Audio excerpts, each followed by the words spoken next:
Assalamualaikum warahmatullahi wabarakatuh. Waalaikumsalam Waalaikumsalam warahmatullahi warahmatullahi wabarakatuh. Selamat pagi, salam sejahtera untuk kita semua. Puji syukur kita panjatkan kepada Tuhan Yang Maha Esa, karena atas rahmat dan izinnya kita dapat melakukan kegiatan pelatihan ini. Saya, Andi Miftah Nurfaisa, selaku Master of Training atau MOT, akan memandu jalannya kegiatan hari ini. Terima kasih kepada Kepala Dinas, seluruh panitia, fasilitator, dan peserta yang telah hadir untuk berpartisipasi dalam kegiatan ini. Semoga kegiatan ini berjalan lancar dan memberikan manfaat bagi kita semua.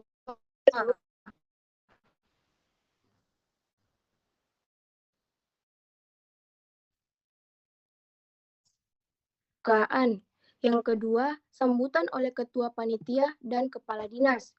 Yang ketiga, penyampaian materi oleh fasilitator. Baiklah, sebelum kita memasuki sesi utama, terlebih dahulu kita akan mendengarkan sambutan dari Ketua Panitia yang telah mempersiapkan acara ini dengan sangat baik. Untuk itu, kepada Dagitan Umillah, kami persilakan untuk menyampaikan sambutannya. Baik, Bismillahirrahmanirrahim. Yang saya hormati Ibu Mira Andini selaku dosen pengampu mata kuliah ini. Yang saya hormati Kepala Dinas Kesehatan, yang saya hormati para peserta pelatihan keterampilan bayi dan balita. Assalamualaikum warahmatullahi wabarakatuh. Waalaikumsalam warahmatullahi wabarakatuh. Salam Om Swastiastu, Namo Buddhaya, dan salam kebajikan, salam sejahtera bagi kita semua. Pertama-tama, marilah kita panjatkan puji dan syukur atas kehadirat Allah Subhanahu wa Ta'ala, dan atas karunia-Nya kita dapat berkumpul di tempat ini dalam keadaan sehat untuk mengikuti pelatihan keterampilan bayi dan balita. Kami mengucapkan selamat datang kepada seluruh peserta yang telah berkenan meluangkan waktu untuk mengikuti kegiatan ini.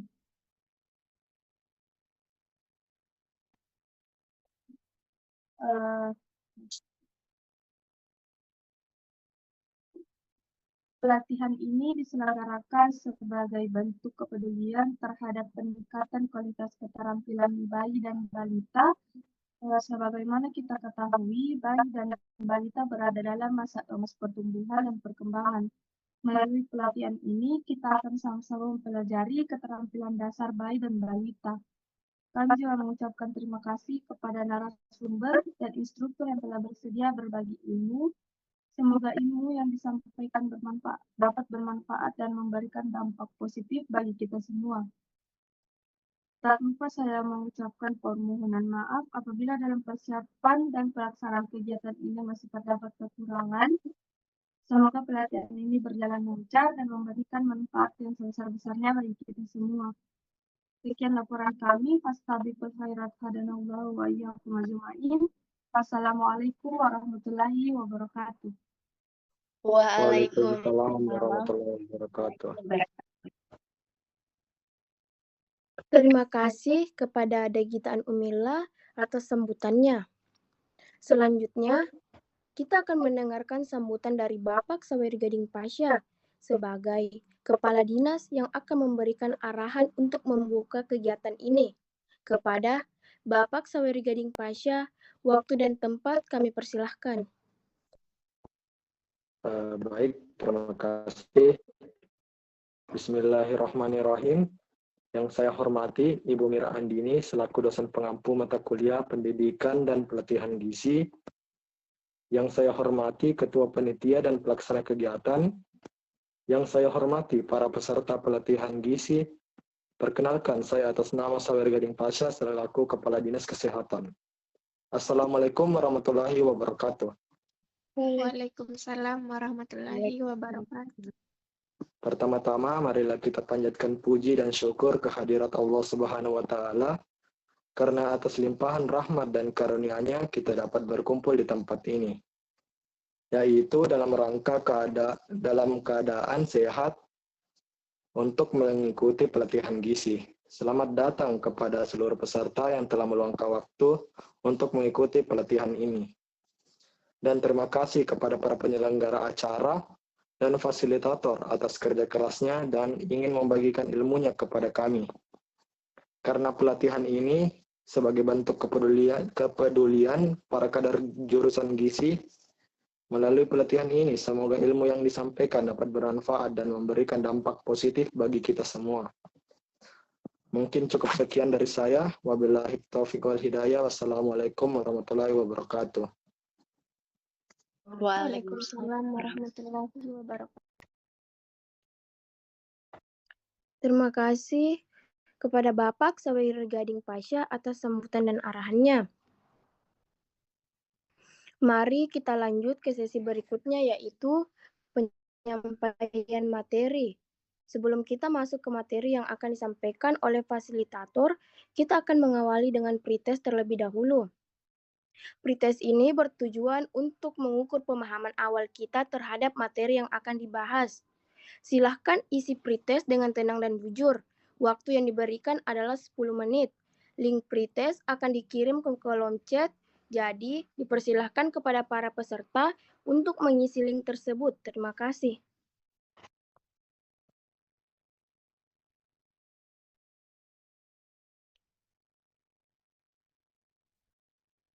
Baik, waktu pretest telah selesai. Kita masuk ke sesi selanjutnya. Terima kasih kepada seluruh para peserta yang telah menyelesaikan pretest. Selanjutnya, kita akan memasuki sesi pemaparan materi yang akan disampaikan oleh para fasilitator kita. Sebelum itu, izinkan saya membaca CV dari fasilitator. Fasilitator 1, ada Nurfaida Nandar, lahir di Endrekang pada 4 Juli 2005, berasal dari Endrekang.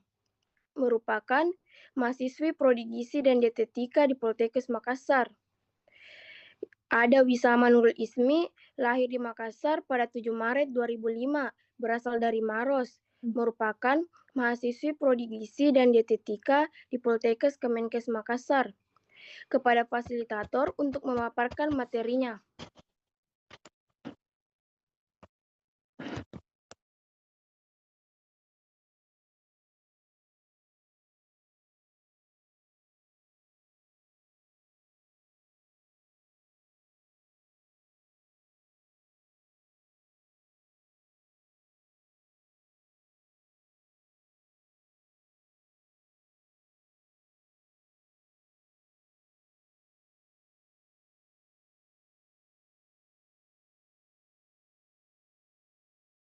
Materi pertama yaitu pengelolaan posyandu.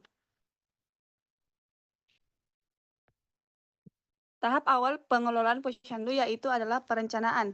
Yang pertama dilakukan adalah tempat pelaksanaan. Hari buka posyandu dilaksanakan di tingkat di dusun, RT, RW, Banjar atau level setara yang disepakati bersama untuk melaksanakan kegiatan pelayanan kesehatan. Yang kedua itu di luar hari buka posyandu, dilakukan baik melalui kunjungan rumah dan masyarakat di wilayah posyandu. Di tahap kedua perencanaan yaitu prasarana. Di tempat pelaksanaan posyandu harus ada tempat pendaftaran.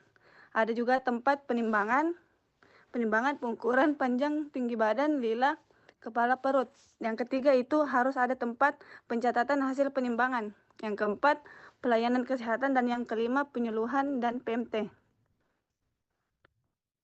Yang ketiga adalah peralatan. Jenis peralatan. Yang pertama itu alat kesehatan seperti mikrotoys atau timbangan. Terus yang kedua itu perbekalan kesehatan. Yang ketiga itu instrumen seperti form-form, dan yang keempat itu logistik seperti obat-obatan.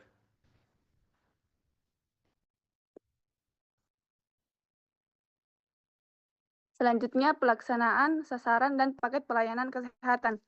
Untuk sasaran ibu hamil bersalin nifas, layanan yang dilakukan adalah yang pertama penimbangan, pengukuran lingkar lengan atas.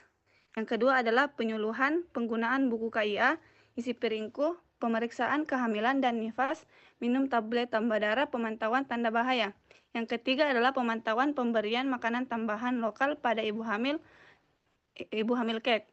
Yang kedua, untuk bayi dan anak prasekolah, paket pelayanan yang dilakukan adalah yang pertama penimbangan, pengukuran panjang dan tinggi badan, lingkar lengan atas, dan lingkar kepala.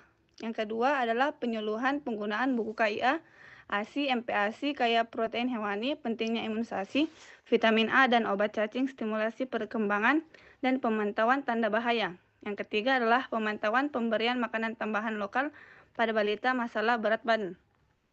Terus yang ketiga itu untuk usia sekolah dan remaja. Pelayanan yang dilakukan adalah yang pertama penyuluhan isi piringku, aktivitas fisik, bahaya rokok dan nafsa. Yang kedua adalah pencegahan anemia remaja putri. Selanjutnya untuk sasaran usia produktif dan lansia, paket pelayanan kesehatan yang dilakukan yang pertama adalah deteksi dini dan penyuluhan resiko PTM, hipertensi dan diabetes mellitus. Yang kedua adalah deteksi dini dan penyuluhan resiko PPOK. Yang ketiga adalah deteksi dini dan penyuluhan resiko obesitas. Yang keempat, deteksi dini dan penyuluhan resiko gangguan penglihatan. Yang kelima adalah deteksi dini dan penyuluhan resiko kesehatan jiwa. Yang keenam adalah deteksi dini dan penyuluhan masalah geriatrik. Yang ketujuh, penyuluhan screening TBC. Yang kedelapan adalah penyuluhan screening layak hamil bagi PUS. Dan kesembilan adalah penyuluhan pelayanan KB.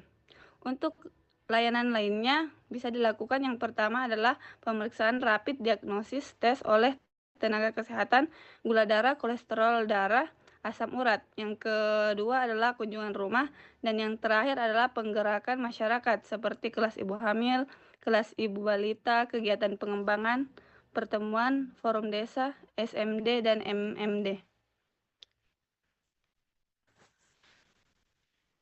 Selanjutnya adalah Kader Posyandu. Kader Posyandu merupakan anggota masyarakat yang bersedia, mampu dan memiliki waktu untuk menyelenggarakan kegiatan Posyandu secara sukarela, yang aktif dan melaksanakan kegiatannya setiap bulan. Berasal dari masyarakat dan ditetapkan oleh kepala desa atau lurah setempat.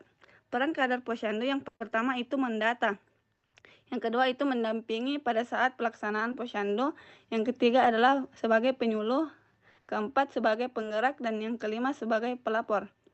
Tugas dan fungsi Kader Posyandu yang pertama adalah memberikan pelayanan kesehatan sesuai siklus hidup ibu hamil, nifas, dan bersalin, bayi balita dan anak usia prasekolah, usia sekolah dan remaja, usia produktif dan lansia secara terintegrasi. Yang kedua, memberikan penyuluhan kesehatan kepada masyarakat. Yang ketiga, melakukan pemberdayaan masyarakat bidang kesehatan. Yang keempat, melaksanakan kegiatan Posyandu dengan bimbingan teknis petugas kesehatan dan kadar pemberdayaan masyarakat Pustu. Yang kelima, melakukan kegiatan sebelum Hari Buka Posyandu. Yang keenam, menyelenggarakan Hari Buka Posyandu minimal 1 kali dalam sebulan atau sesuai kebutuhan. Yang ketujuh, melakukan survei mawas diri atau SMD bersama kadar pemberdayaan masyarakat Pustu. Yang kedelapan, menghadiri musyawarah masyarakat desa jika diperlukan. Yang kesembilan, menyusun perencanaan partisipatif untuk disampaikan ke Pustu dan Pukja Posyandu. Yang ke-10, melakukan kunjungan rumah secara rutin dan terencana, serta melakukan kegiatan lainnya sebagai tindak lanjut dari PWS, serta melaporkan hasilnya kepada Pustu dan Pukja Posyandu melalui kepala desa lurah seminggu sekali. Yang ke-11, melakukan monitoring dan evaluasi bersama kadar pemberdayaan masyarakat Posyandu Prima. Yang ke-12, menggerakkan masyarakat untuk berperan serta dalam upaya kesehatan sesuai kewenangannya dengan memanfaatkan Posyandu, Pustu, Puskesmas, dan pelayanan kesehatan lainnya. Untuk alur pelayanan dan kegiatan Hari Buka Posyandu itu, langkah pertama dilakukan adalah pendaftaran dan wawancara. Petugas minimal 1 kader dan alat yang digunakan berupa form registrasi, nomor antrian, instrumen screening keswa, instrumen geriatrik, form pencatatan. Untuk remaja usia produktif dan lansia dilakukan screening keswa, screening geriatrik, dan informasi hasil. Untuk langkah yang kedua yaitu penimbangan, pengukuran, pemeriksaan, deteksi dini resiko. Petugas minimal 1 kader. Alat yang digunakan berupa antropometri kit, buku KIA, timbangan, pengukuran tinggi badan dewasa, pengukur pita lila, wise ruler atau meteran badan. Yang terakhir adalah form pencatatan. Untuk sasaran bayi dan balita dilakukan penimbangan pengukuran panjang dan tinggi badan. Untuk sasaran ibu hamil, nifas, menyusui, remaja, usia produktif, dan lansia dilakukan penimbangan berat badan, pengukuran tinggi badan, pengukuran pita lila, pengukuran lingkar perut, menghitung IMT, dan informasi hasil. Untuk langkah ketiga dilakukan pencatatan. Petugas minimal 1 kader dan 1 nakes. Alatnya yaitu buku KIA dan form pencatatan. Untuk bayi dan balita dilakukan hasil dalam buku KIA, pencatatan hasil pemeriksaan. Pemeriksaannya yaitu ASI, MPASI, dan perkembangan bayi dan balita. Selanjutnya untuk ibu hamil dan nifas dilakukan pemeriksaan pola makan dan tablet tambah darah. Untuk remaja dilakukan pemeriksaan pola makan, aktivitas fisik, perilaku rokok, dan nafsa. Dan sedangkan untuk usia produktif dan lansia dilakukan pemeriksaan pola makan, aktivitas fisik. Selanjutnya langkah keempat yaitu pelayanan kesehatan. Petugas minimal 1 kader dan 1 nakes. Alat dan bahan yang digunakan adalah yang pertama vaksin, terus tablet tambah darah, PMT, obat, form rujukan, stetoskop, glukometer, alat rapid test, asam urat, dan kolesterol. Untuk bayi dilakukan pelayanan imunisasi, vitamin A, obat cacing, makanan tambahan balita, weight filtering, berat badan kurang, dan gizi kurang. Untuk ibu hamil, nifas, dan menyusui, pelayanan yang dilakukan adalah tablet tambah darah, makanan tambahan bumil cake. Selanjutnya untuk remaja pelayanannya yaitu tablet tambah darah Rematri, gula darah, kolesterol, asam urat, gejala tuberkulosis, dan rujukan. Untuk usia produktif dan lansia pelayanan yang dilakukan adalah KB, pemantauan minum obat, gula darah, kolesterol, dan asam urat, serta gejala tuberkulosis. Untuk langkah kelima dilakukan penyuluhan. Petugas minimal 1 kader, alat yang digunakan adalah media KIE. Untuk bayi dan balita dilakukan penyuluhan MPASI kaya protein hewani dan konseling. Untuk ibu hamil, nifas, dan menyusui dilakukan penyuluhan isi piringku, konseling menyusui. Dan untuk remaja penyuluhan isi piringku, aktivitas fisik, rokok, nafsa, dan konseling. Untuk usia produktif dan lansia penyuluhan isi piringku, aktivitas fisik, rokok, nafsa, dan konseling. Next.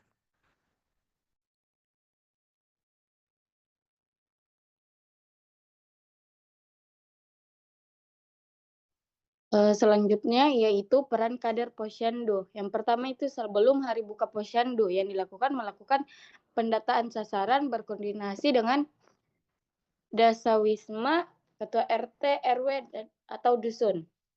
Yang kedua itu menyiapkan tempat alat atau buku register membagi tugas kader. Yang ketiga melakukan koordinasi dengan Pokja Desa dan petugas kesehatan Pustu atau Puskesmas. Yang keempat menyiapkan bahan PMT, penyuluhan berbahan dasar lokal untuk balita.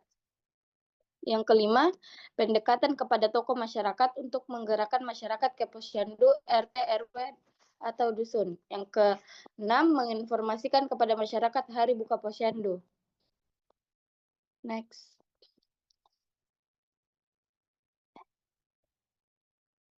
Yang kedua itu hari buka posyandu. Langkah pertama, mendaftar sasaran pada kartu register posyandu. Langkah kedua, menimbang, mengukur sasaran dan plotting data IMT.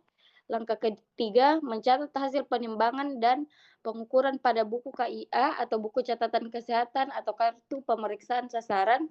Langkah keempat, memberikan pelayanan kesehatan seperti PMT, pemulihan, oralit, deteksi dini pada remaja 15 tahun, usia produktif, lansia, serta rujukan jika diperlukan. Langkah kelima, memberikan penyuluhan kepada sasaran sesuai kebutuhan dan melengkapi pencatatan dan validasi data hasil pelayanan. Next. Yang ketiga itu setelah hari buka posyandu. Langkah pertama dengan melakukan kunjungan rumah dan setiap minggu melakukan evaluasi bersama tenaga kesehatan dan kader Pustu. Melakukan kegiatan diskusi kelompok, membantu kader kesehatan tokoh masyarakat dalam melakukan kegiatan pemberdayaan masyarakat dengan didampingi petugas kesehatan. Menyampaikan hasil kegiatan Posyandu pada Pokja Posyandu, merencanakan kegiatan pengembangan atau inovatif sesuai kearifan lokal bersama kader Pustu. Bersama kader Pustu, menyampaikan hasil SMD pada musyawarah desa bersama masyarakat dan tokoh masyarakat menyusun perencanaan partisipatif. Selanjutnya itu kunjungan rumah. Kegiatan memantau kesehatan masyarakat yang dilakukan oleh kader dengan mendatangi rumah warga di wilayah kerja Posyandu. Tujuan dan manfaatnya yaitu masyarakat mendapat pelayanan kesehatan yang sesuai standar dan sesuai kelompok siklus hidup, mengidentifikasi sasaran yang tidak patuh dalam pengobatan termasuk minum obat, mengidentifikasi sasaran yang memiliki tanda bahaya, ibu hamil, nifas, bayi, dan balita. Sasarannya yaitu anggota keluarga di wilayah Posyandu.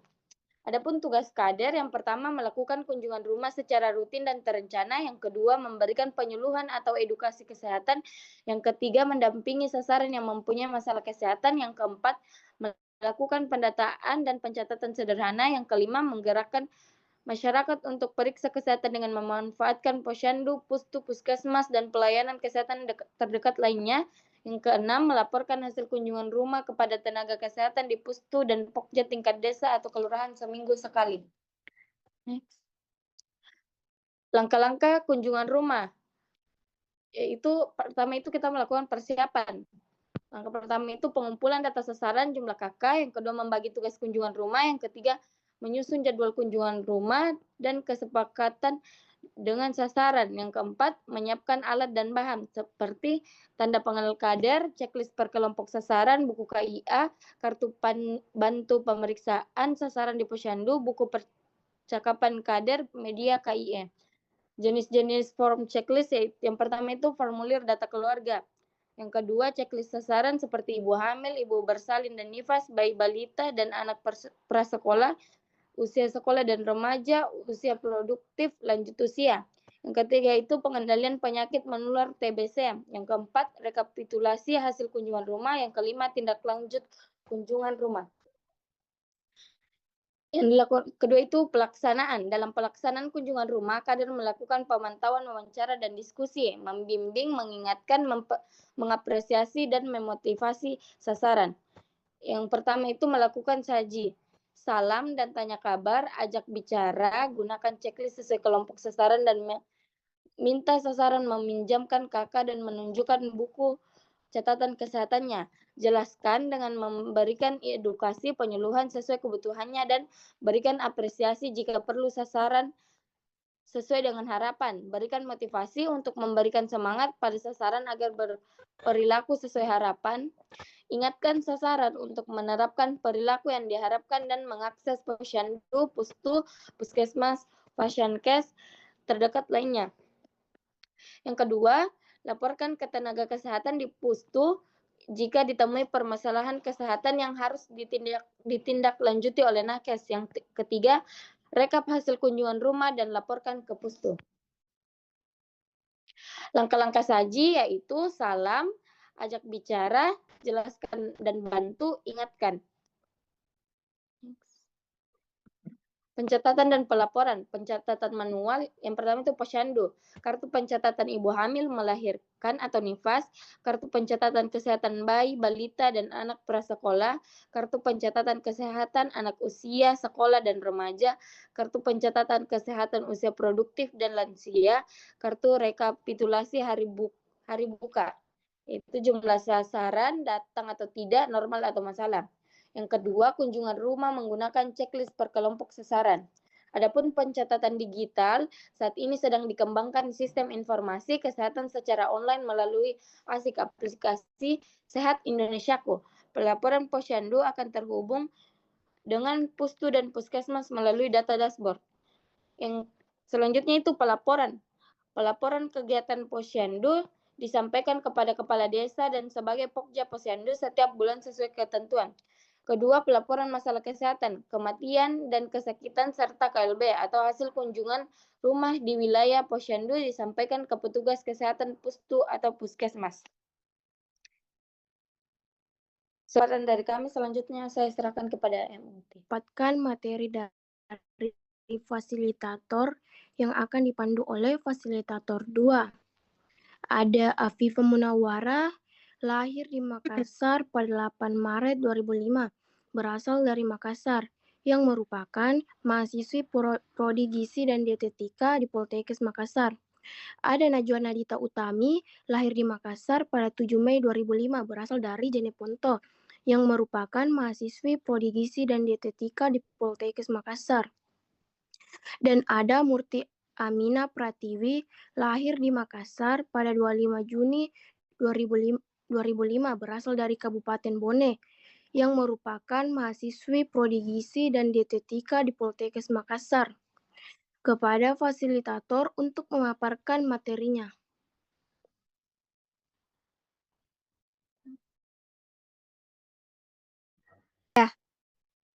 Oke. Assalamualaikum warahmatullahi wabarakatuh. Baik, terima kasih atas kesempatan yang telah diberikan. Di sini saya akan memaparkan materi mengenai keterampilan bayi dan balita. Nah, pada materi ini ada beberapa poin yang akan kami bahas. Yang pertama itu penggunaan buku KIA bagian balita. Di sini saya akan menjelaskan mengenai pengertian buku KIA, pemantauan pertumbuhan dan perkembangan, imunisasi dan pencegahan penyakit, edukasi gizi dan pemberian ASI, stimulasi perkembangan anak, perawatan dan kesehatan lingkungan, dukungan untuk anak dengan disabilitas, dan yang terakhir itu kesiapsiagaan dalam situasi darurat. Next. Baik, kita perlu ketahui apa sih itu buku KIA. Nah, buku kesehatan ibu dan anak atau buku KIA atau biasa juga orang menyebutnya dengan buku PINK itu adalah buku yang berisi panduan atau alat penting dalam pemantauan kesehatan dan tumbuh kembang anak sejak bayi hingga balita. Biasanya buku ini digunakan oleh ibu, keluarga, serta tenaga kesehatan untuk mencatat, mengevaluasi, dan memberikan tindakan yang sesuai terhadap kondisi anak. Next. Pada bagian balita, buku KIA digunakan sebagai panduan bagi orang tua dan pengasuh dalam pemantauan pertumbuhan dan perkembangan. Di dalam buku KIA mencatat penimbangan seperti berat badan, pengukuran tinggi badan, dan pertumbuhan anak menggunakan kartu menuju sehat atau KMS. Di sini ada contoh gambar kartu menuju sehat yang warna biru itu untuk laki-laki dan yang warna pink itu untuk perempuan. Dan yang di samping itu ada contoh gambar merupakan plotting hasil pengukuran antropometri dalam buku KIA. Nah, setelah melakukan pengukuran, lakukan plotting hasil pengukuran dalam KMS pada buku KIA. Isi lahir dan bulan penimbangan serta cantumkan hasil penimbangan. Jika grafik berat badan mengikuti garis pertumbuhan atau sama dengan KBM atau lebih, maka diberi huruf N. Sedangkan jika grafik berat badan mendatar atau menurun memotong garis pertumbuhan di bawahnya atau kenaikan berat badan kurang dari KBM, maka diberi huruf T. Dan jika balita mengalami masalah kesehatan atau sakit, maka diberi keterangan pada grafik KMS.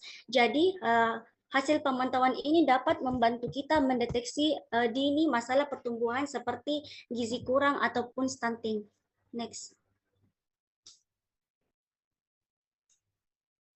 Kemudian ada beberapa materi edukasi dalam buku KIA bagian balita yaitu imunisasi dan pencegahan penyakit. Di dalam buku KIA ini terdapat jadwal dan jenis imunisasi sesuai usia untuk melindungi anak dari penyakit yang dapat dicegah dengan imunisasi, serta memberikan informasi tentang pemberian obat cacing, vitamin A, serta tanda bahaya penyakit pada bayi dan balita.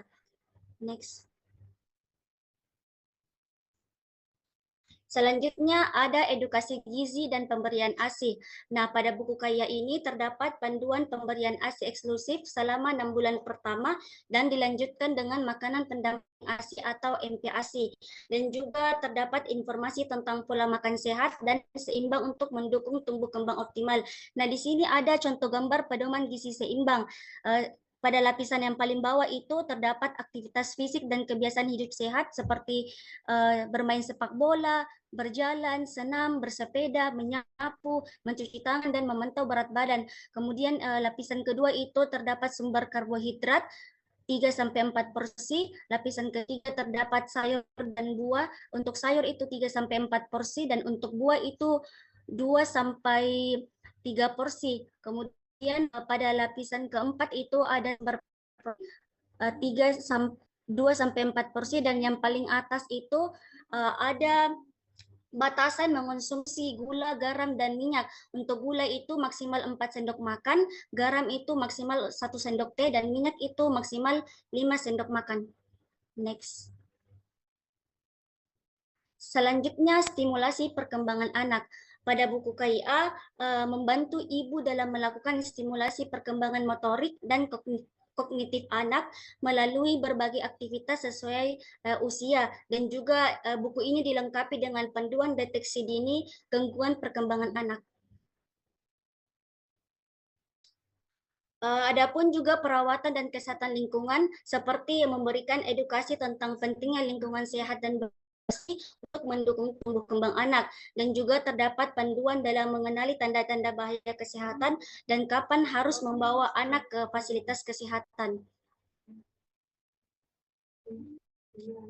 Kemudian ada dukungan untuk anak dengan disabilitas. Pada buku KIA ini juga mencangkup informasi mengenai dukungan dan perawatan bagi anak dengan disabilitas agar mendapatkan intervensi yang sesuai. Next. Yang terakhir itu kesiapsiagaan dalam situasi darurat. Nah, pada buku KIA ini memberikan panduan cara merawat anak sakit di rumah dengan benar, dan juga mengajarkan ibu langkah-langkah kesiapsiagaan dalam menghadapi bencana untuk melindungi anak dengan baik. Baik, adapun kesimpulan yang dapat kita ambil dari poin ini yaitu buku KIA bagian balita merupakan sumber informasi penting bagi ibu dan tenaga kesehatan dalam memastikan anak sehat berkembang dengan baik. Dengan penggunaan yang aktif, ibu dapat lebih memahami langkah-langkah yang diperlukan untuk menjaga kesehatan anak dan memberikan perlindungan optimal terhadapnya. Pertama, kemudian untuk buah. Baik, untuk poin kedua itu ada ASI eksklusif, MPASI kaya protein hewani. Next.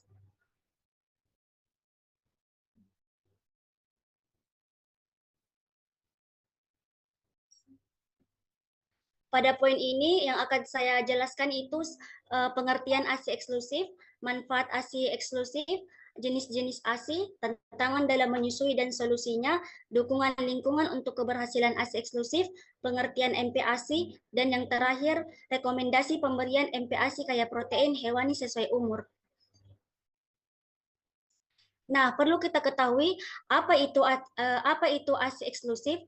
ASI eksklusif adalah pemberian air susu ibu saja tanpa tambahan makanan atau minuman lain termasuk air putih kepada bayi sejak lahir hingga usia 6 bulan.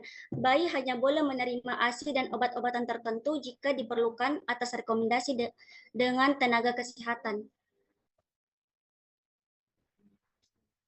Adapun manfaat dari ASI eksklusif untuk bayi memberikan zat gizi lengkap sesuai kebutuhan bayi, meningkatkan daya tahan tubuh dan melindungi dari infeksi, mengurangi risiko penyakit seperti diare, pneumonia, dan alergi, membantu perkembangan otak dan kecerdasan bayi, mengurangi risiko obesitas dan penyakit kronis di kemudian hari, dan bayi juga jarang menangis. Dan manfaat untuk ibu itu mempercepat pemulihan pasca salinan dan mengecilkan rahim lebih cepat, mengurangi risiko perdarahan setelah melahirkan, menurunkan risiko kanker payudara dan kanker ovarium, mencegah anemia dan osteoporosis di kemudian hari, memberikan emosional yang kuat dengan bayi dan berperilaku lebih menyayangi bayinya. Selanjutnya ada jenis-jenis ASI. Yang pertama itu kolostrum. Nah, kolostrum ini adalah ASI pertama yang keluar sejak hari pertama hingga sekitar hari ke-7 setelah melahirkan. Cairannya itu berwarna kuning keemasan, jumlahnya sedikit, kaya antibodi dan faktor imun, mengandung protein tinggi, rendah lemak, serta pembentuk kekebalan tubuh. Kemudian yang kedua itu ada ASI transisi. Nah, ASI transisi ini mulai dari hari ke-7 hingga dari hari ke-14. ASI mulai mengalami perubahan menjadi ASI transisi. ASI transisi merupakan peralihan dari kolostrum ke asimatur, mulai mengandung lebih banyak lemak dan karbohidrat untuk energi bayi, dan volumenya semakin meningkat. Dan yang ketiga itu ada asimatur. Nah, asimatur ini merupakan ASI setelah melewati minggu kedua atau sekitar hari ke-14. ASI sudah berkembang menjadi asimatur.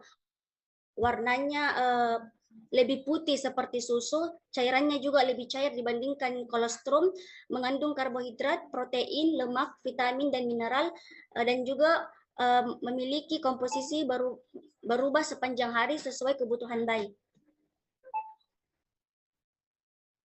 Baik, selanjutnya ada tantangan dalam menyusui dan solusinya. Yang pertama itu ASI sedikit atau tidak keluar. Solusinya menyusui karena semakin sering bayi nyusu, semakin banyak ASI yang diproduksi dan melakukan kontak kulit dengan bayi. Kemudian mengonsumsi makanan bergizi dan cukup cairan.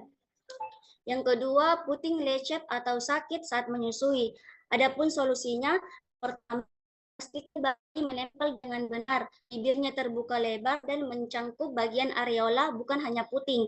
Kemudian yang kedua, jika puting sudah luka, oleskan sedikit ASI di sekitar puting setelah menyusui untuk mempercepat penyembuhan.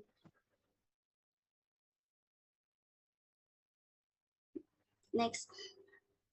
Kemudian yang ketiga itu bayi menolak menyusu atau bingung puting. Adapun solusinya, hindari penggunaan DOT atau MP, terutama di awal menyusui. Jika butuh memberi ASI perah, gunakan sendok atau cangkir kecil. Kemudian, coba susui bayi saat ia masih setengah mengantuk agar lebih mudah menerima payudara ibu.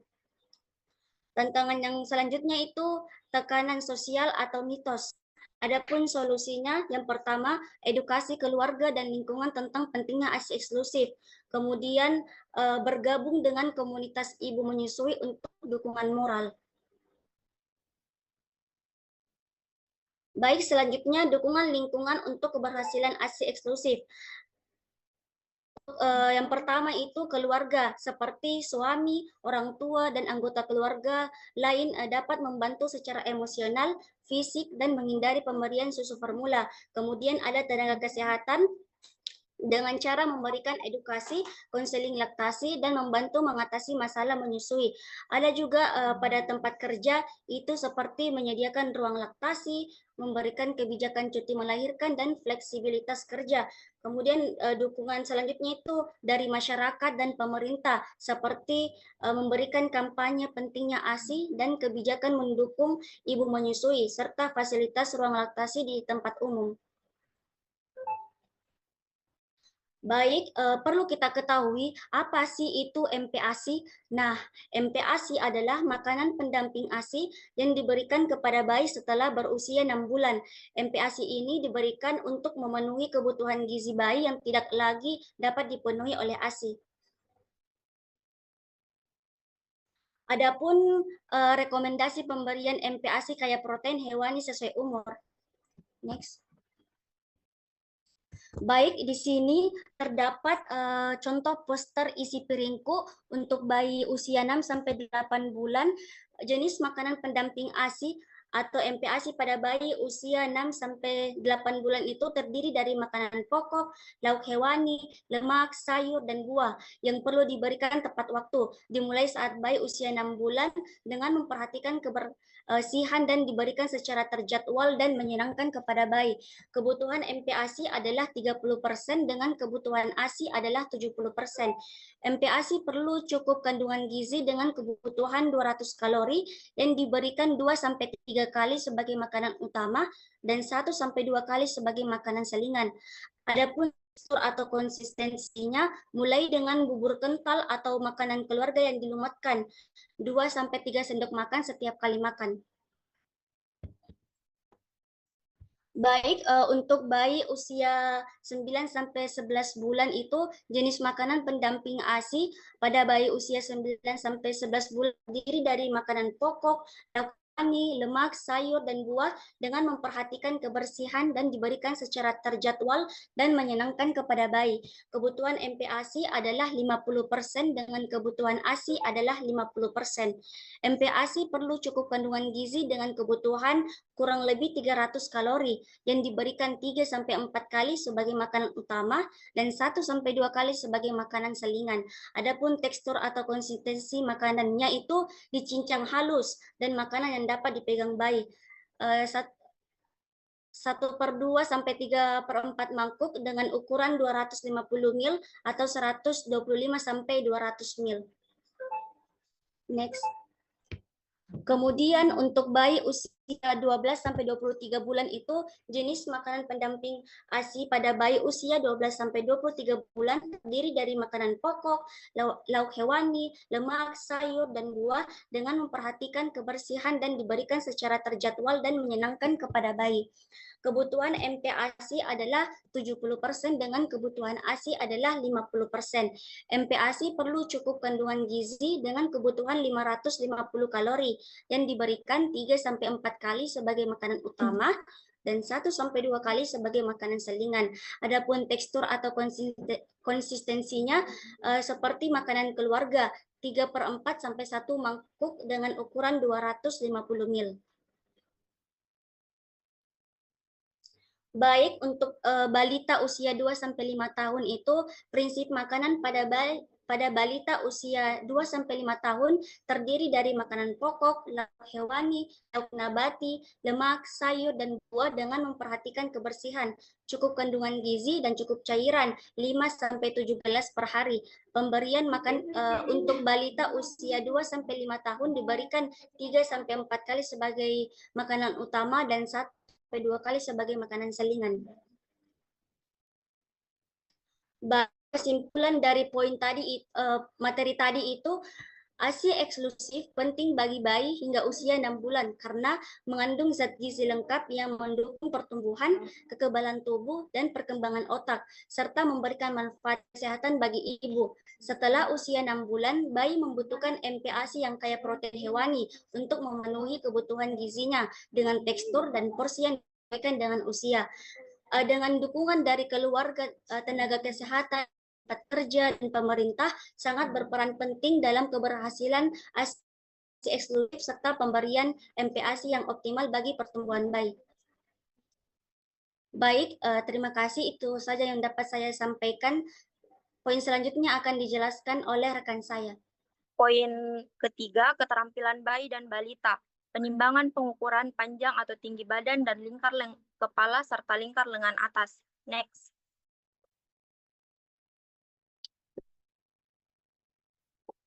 Bagaimana melakukan pengukuran antropometri sesuai standar?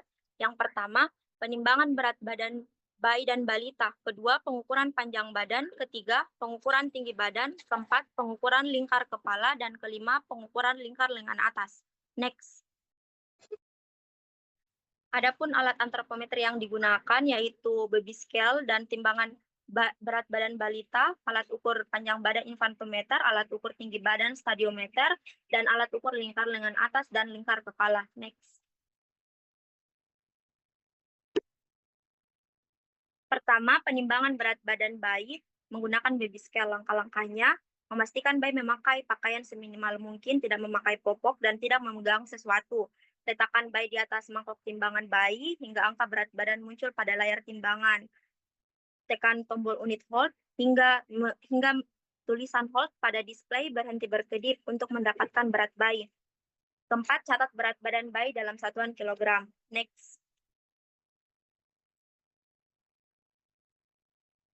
Penimbangan berat badan balita, langkah-langkahnya, memastikan balita memakai pakaian seminimal mungkin, tidak memakai popok, tidak memegang sesuatu, dan tidak memakai sepatu atau alas kaki. Balita berdiri tepat di tengah timbangan, saat angka pada layar timbangan menunjukkan angka 0,0 kg. Petugas berdiri di depan layar baca timbangan untuk membaca hasil penimbangan, dan catat hasil berat badan balita dalam satuan kilogram. Next.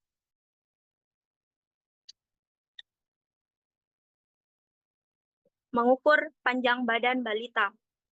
Menggunakan infantometer atau lengboard. Langkah-langkahnya, lepaskan sepatu atau alas kaki, kaos kaki, hiasan rambut, tutup kepala, dan aksesoris lainnya.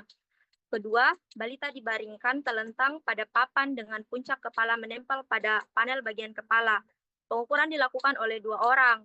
Pengukur utama memegang dan menekan lutut balita, dan asisten pengukur memastikan kepala anak menempel pada bagian papan kepala. Pengukur utama menggerakkan foot place atau papan geser kaki ke arah telapak kaki balita hingga posisi telapak kaki tegak lurus menempel pada papan geser kaki. Pengukur utama membaca hasil pengukuran dalam satuan sentimeter dengan ketelitian 1 angka di belakang koma. Catat dan plot hasil pengukuran panjang badan balita pada grafik pertumbuhan sesuai umur dan jenis kelamin. Next.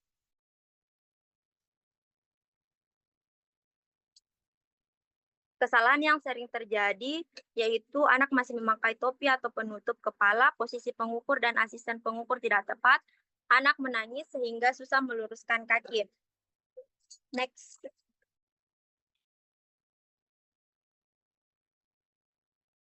Pengukuran tinggi badan menggunakan stadiometer.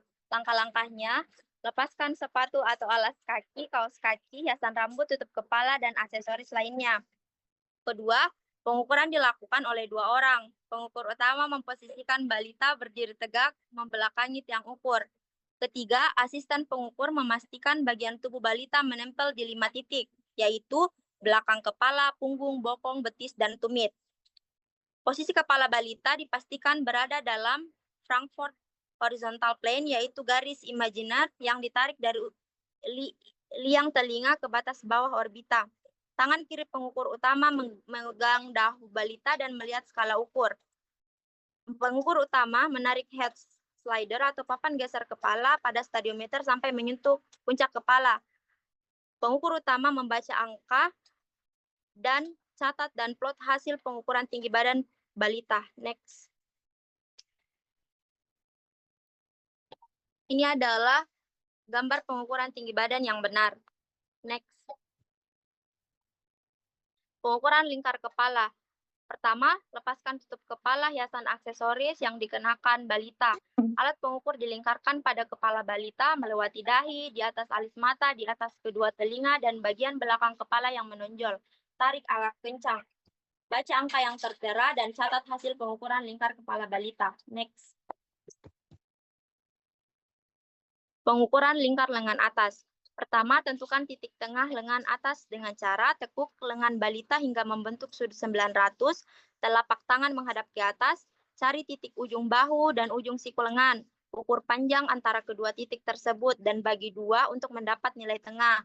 Tandai titik tengah dengan menggunakan spidol atau pena. Luruskan lengan anak, tangan santai sejajar dengan badan. Lingkarkan pita lila di titik tengah yang sudah ditandai. Pastikan pita lila menempel rata sekeliling kulit dan tidak terlalu ketat atau terlalu longgar. Baca dan sebutkan hasil pengukuran serta catat hasil pengukuran tersebut. Next. Terima kasih. Untuk poin ketiga. Selanjutnya, poin keempat, pengukuran berat dan tinggi badan normal, kurang, dan tindak lanjutnya. Bagaimana tindak lanjut hasil pengukuran antropometri yang telah dilakukan? Pertama, isi KMS, plotting untuk menentukan status pertumbuhan anak pada KMS. 2, artikan status pertumbuhan anak. 3, informasikan kepada ibu atau pengasuh. 4, berikan ibu pujian, edukasi, dan motivasi. 5, lakukan rujukan atau pelaporan kasus jika diperlukan. Next. Isi KMS dan plotting. Isi bulan lahir dan bulan penimbangan anak. Meletakkan titik berat badan dan membuat garis pertumbuhan anak seperti gambar di samping. Hubungkan hasil penimbangan membentuk garis pertumbuhan. Jika anak bulan lalu tidak ditimbang, maka garis pertumbuhan tidak dapat dihubungkan. Catat kejadian penting yang dialami anak. Next.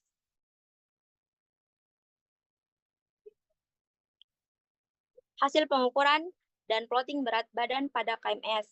Berat badan yang dikatakan naik atau N, yaitu apabila hasil penimbangan berat badan bulan lalu anak meningkat dari berat badan bulan lalu yang ditimbang dan mengikuti arah garis pertumbuhan normal.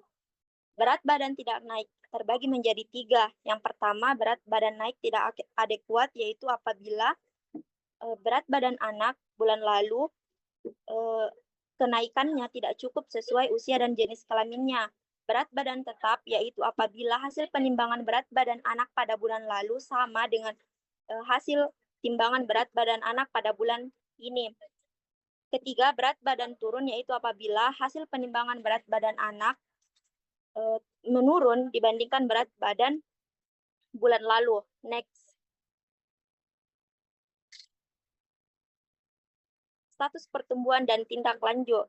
Kadar mendeteksi lebih dini balita dengan masalah pertumbuhan melalui berat badan tidak naik, T, bawah garis merah, BB kurang, dan atas garis orange, risiko BB lebih, seperti gambar di samping. Next. Status pertumbuhan dan tindak lanjut. Seperti gambar yang ada, bawah garis merah adalah berat badan kurang, dan di atas garis orange adalah risiko berat badan berlebih. Next. Interpretasi status pertumbuhan. Berat badan turun, pertumbuhan tidak baik. Berat badan naik mengikuti garis pertumbuhan, artinya pertumbuhan pada balita baik. Berat badan naik melebihi garis orange pada gambar di layar, artinya pertumbuhan tidak baik. Berat badan naik tapi tidak memadai, artinya pertumbuhan pada balita tidak baik. Berat badan tetap atau mendatar, artinya pada balita pertumbuhan tidak baik. Next. Hasil pengukuran dan plotting grafik panjang atau tinggi badan menurut umur. Bisa dilihat pada layar menurut pemerintah Kesehatan nomor 2 tahun 2020 tentang standar antropometri anak.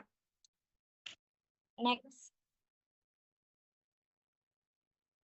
Adapun hal-hal yang harus dilakukan kader, jika balita dengan status pertumbuhan naik, berikan pujian, berikan umpan balik untuk mempertahankan, anjurkan untuk datang kembali.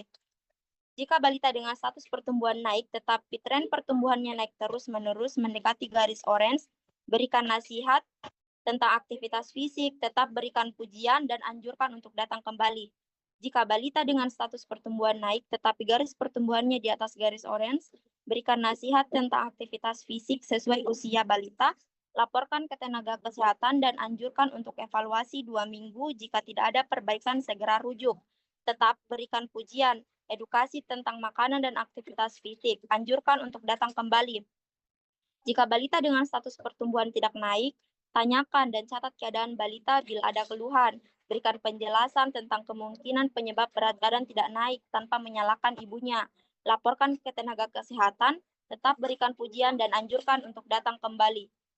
Dan jika balita dengan status pertumbuhan naik, tetapi garis pertumbuhannya di bawah garis merah, tanyakan dan catat keadaan balita bila ada keluhan. Berikan penjelasan tentang kemungkinan penyebab berat badan tidak naik tanpa menyalahkan ibunya. Laporkan ke tenaga kesehatan, tetap berikan pujian dan anjurkan untuk datang kembali. Next. Kesimpulannya, pengukuran antropometri sesuai standar merupakan bagian dari kegiatan pemantauan pertumbuhan sebagai upaya deteksi dini masalah pertumbuhan balita. Pemantauan pertumbuhan bukan hanya sekedar menimbang berat badan, mengukur panjang badan atau tinggi badan, dan mencatat, tetapi juga melakukan plotting, KMS, dan mengartikannya, serta sampaikan kepada ibu kapan harus ke puskesmas dan laporkan pada petugas puskesmas segera jika terjadi masalah pada pertumbuhan atau perkembangan balita agar dapat diintervensi sedini mungkin. Selalu berikan pujian bagi ibu, apapun keadaan status pertumbuhan anaknya. Pujian kader merupakan motivasi ibu untuk bersama memperbaiki status pertumbuhan balitanya. Sekian, itu saja penjelasan dari saya. Saya serahkan ke pemateri fasilitator selanjutnya. Adapun yang pertama yaitu stimulasi perkembangan vitamin A dan obat cacing sesuai umur. Yang pertama, apa sih itu stimulasi perkembangan? Proses memberikan rangsangan yang sesuai untuk mendukung pertumbuhan dan perkembangan anak. Adapun faktor yang memengaruhi zat gizi yang cukup, lingkungan yang mendukung, dan interaksi sosial, dan stimulasi kognitif. Stimulasi berdasarkan usia. Untuk usia 0-6 bulan, kontak kulit ke kulit, suara lembut, respon terhadap tangisan. Untuk usia 6-12 bulan, bermain celukbah, memegang benda, dan latihan berdiri. Untuk usia 1-2 tahun, yaitu menyebut nama benda, membiarkan anak mengeksplorasi, dan permainan sederhana. Untuk usia 2-3 tahun, bermain peran, menggambar, mengenalkan angka dan huruf. Untuk usia 3-5 tahun, yaitu bermain bersama teman, aktivitas motorik kasar seperti lari dan melompat, dan bercerita. Adapun vitamin A, manfaat dari vitamin A yaitu pertama menjaga kesehatan mata, meningkatkan sistem imun, dan mendukung pertumbuhan sel dan jaringan. Untuk sumber vitamin A berasal dari ASI, hati, telur, wortel, bayam, dan pepaya. Untuk pemberian vitamin A berdasarkan usia, yang pertama yaitu untuk usia 0-6 bulan dari ASI eksklusif. Untuk usia 6-11 bulan berasal dari suplementasi 100.000 MIU setiap 6 bulan. Untuk usia 12-59 bulan yaitu suplementasi 200 MIU setiap 6 bulan. Pemberian obat cacing berdasarkan usia yaitu untuk usia 12-23 bulan ada albendazole 200 mg atau mebendazole 500 mg setiap 6 bulan. Untuk usia 2 tahun ke atas yaitu albendazole 400 mg atau mebendazole 500 mg setiap 6 bulan. Adapun manfaat obat cacing yaitu mencegah infeksi cacing yang dapat menyebabkan anemia dan gangguan tumbuh kembang.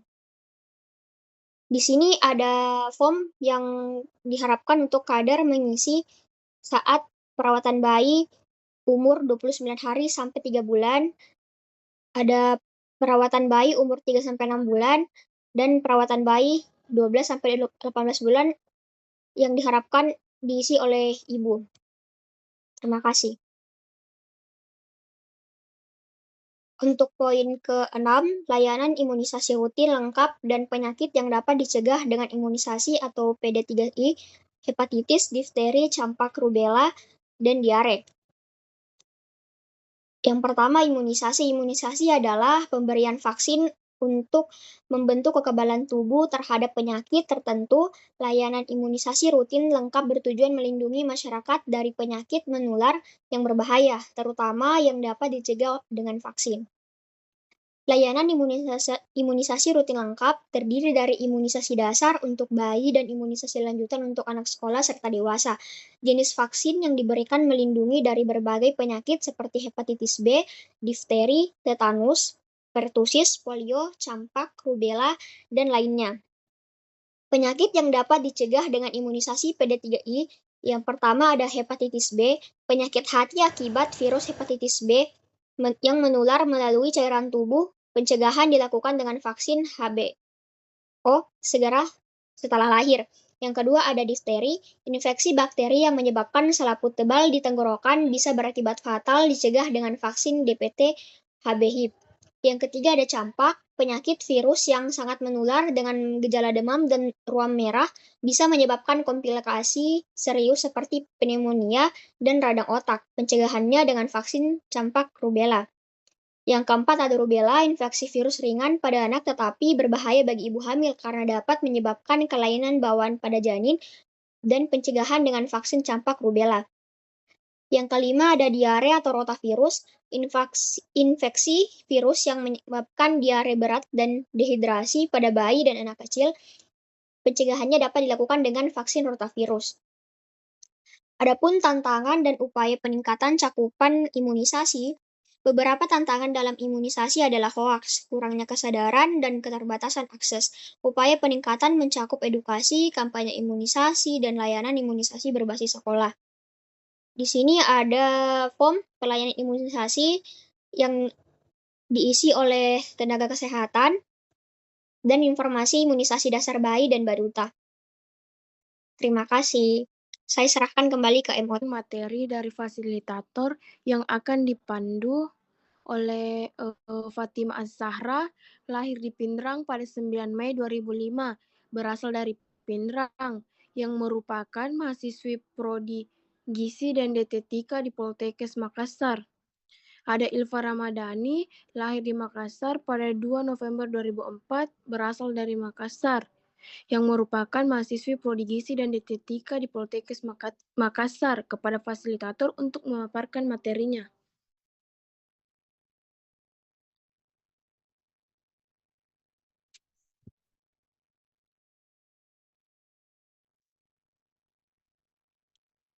Kami akan membawakan materi mengenai keterampilan ibu hamil dan menyusui. Next. Yang pertama ada penggunaan buku KIA bagi ibu hamil dan nifas. Buku kesehatan ibu dan anak atau buku KIA merupakan panduan penting bagi ibu hamil, ibu nifas, serta tenaga kesehatan dalam memantau kesehatan ibu dan bayi. Bagi ibu hamil, buku KIA berfungsi sebagai alat pencatatan dan edukasi bagi ibu hamil. Penggunaannya meliputi yang pertama mencatat identitas dan riwayat kesehatan, seperti nama, umur, alamat, dan riwayat kehamilan sebelumnya. Yang kedua ada pemantauan kehamilan, di mana pemantauan kehamilan itu berisi catatan hasil pemeriksaan kehamilan oleh tenaga kesehatan dan informasi tentang tanda bahaya kehamilan yang perlu diwaspadai. Yang ketiga, panduan gizi dan pola hidup sehat. Isinya itu edukasi mengenai makanan bergizi untuk ibu hamil dan anjuran aktivitas fisik yang aman selama kehamilan. Yang keempat, ada persiapan persalinan dan kesiapan darah, di mana itu isinya rencana tempat bersalin dan pendamping persalinan dan informasi tentang donor darah jika diperlukan. Dan yang terakhir, tanda-tanda persalinan dan kapan harus ke fasilitas kesehatan. Berisi penjelasan mengenai kontraksi, pecah ketuban, dan pendarahan. Next.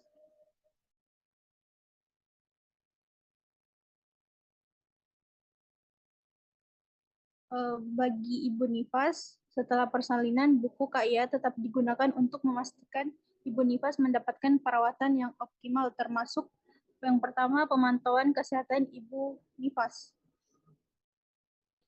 Pemantauan kesehatan ibu nifas, pemeriksaan kesehatan pasca persalinan termasuk tanda bahaya nifas. Yang kedua, perawatan luka persalinan dan pemulihan, di mana itu berisi cara merawat luka jahitan dan mencegah infeksi dan latihan fisik untuk pemulihan pasca persalinan.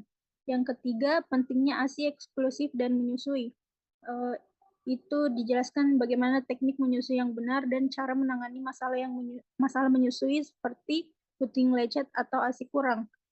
Yang keempat, kesehatan mental ibu nifas, mengenali tanda-tanda baby blues atau depresi pasca melahirkan. Dan yang terakhir, penggunaan kontrasepsi pasca persalinan. Itu pilihan metode KB setelah melahirkan. Baik, selanjutnya.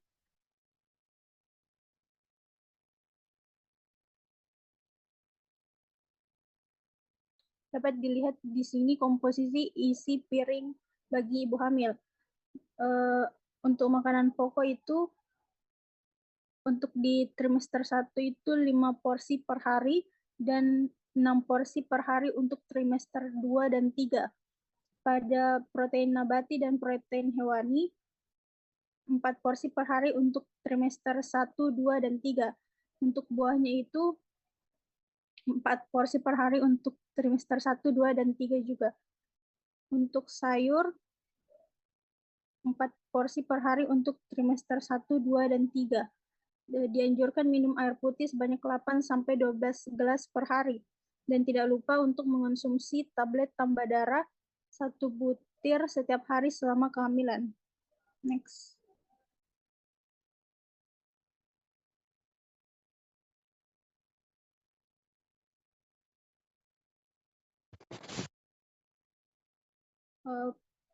Berikutnya komposisi isi piringku untuk ibu menyusui.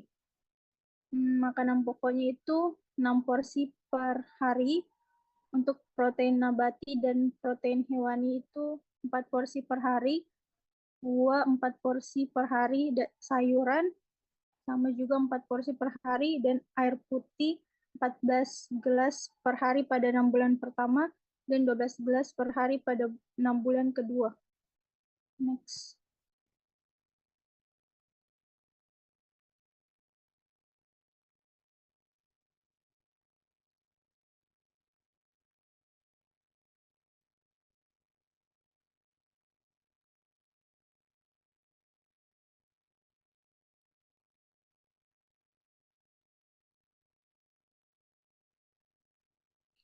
Selanjutnya pemeriksaan ibu hamil dan ibu nifas. Pemeriksaan kesehatan ibu hamil dan ibu nifas sangat penting untuk memastikan kesejahteraan ibu dan bayi. Pemeriksaan kehamilan dilakukan secara rutin untuk mendeteksi masalah sejak dini dan memastikan kesehatan ibu serta janin. Adapun jadwal pemeriksaannya itu untuk trimester 1, di mana usia kehamilan 0-12 minggu itu dilakukan pemeriksaan sebanyak 1 kali. Untuk trimester kedua dengan usia kehamilan 13-28 minggu itu sebanyak 2 kali. Dan trimester ketiga dengan usia kehamilan 29-40 minggu dilakukan sebanyak 3 kali. Next. Adapun jenis pemeriksaan yang dilakukan yaitu pengukuran tekanan darah dan berat badan, pengukuran tinggi fundus uteri, di mana mengevaluasi pertumbuhan janin sesuai usia kehamilan. Yang ketiga pemeriksaan darah, yang keempat ada pemeriksaan urin, kelima pemeriksaan ultrasonografi atau USG, selanjutnya pemberian suplementasi dan imunisasi, dan yang terakhir ada edukasi dan konseling.